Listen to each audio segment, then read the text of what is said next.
Vice, Ayon, sa lahat ng artista, Michael V, I'm apologizing at wala akong masamang intensyon sa inyo. Hindi ko kayo discredit. I'm thankful sa mga nagawa ninyo. Ang gusto ko lang patulungan, magising. Sana kasama ko kayo sa pagbago ng Pilipinas. Rendon Labador, nagsorry na kina Michael V, Vice Ganda, at iba pa. Sa pambihirang pagkakataon ay nakapanayam ni OG Diaz ang controversial na social media personality na si Rendon Labador sa kanyang vlog na OG Diaz Inspires. Dito ay pinaliwanag ni Rendon ang kanyang sarili kung bakit naging tungkulin niya ang paninita sa mga celebrity na anya ay para sa ikabubuti ng Pilipinas. Humingi rin ng paumanhin si Rendon sa mga personalidad na nabanatan niya kagaya ni na Michael V at Vice Ganda. Anya, wala siyang masamang intensyon sa mga ito. I'm apologizing, ani ni Rendon. I'm trying to be perfect. Ngayon naman nakikinig na ako. Marami akong opportunities. Marami naman akong nasaktan din naman talaga. Iyon din naman yung regret ko talaga. I'm trying to be better. Pahayag niya. So kung nasaktan ko man kayo kay Vice, Ayon, lahat ng artista, Michael V, I'm apologizing. Wala akong masamang intensyon sa inyo. Hindi ko kayo dinidiscredit.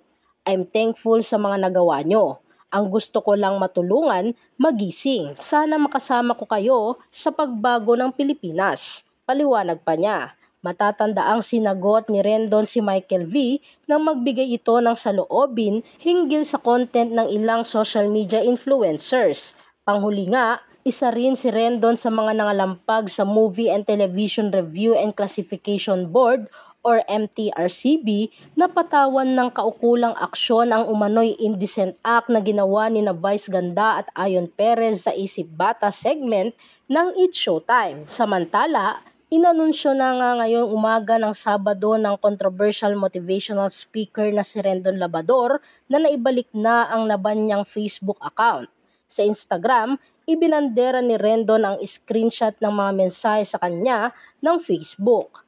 Ayon sa Facebook, walang na-violate na community standards ang social media personality. Nagsorry rin ang Facebook sa pagbura nito sa account ni Rendon. Sa isa pang mensahe, sinabi ng Facebook na no issues ang page ni Rendon. Dahil sa development, ang tanging nasabi ni Rendon, the advocacy continues. Get ready for the comeback. #stay motivated.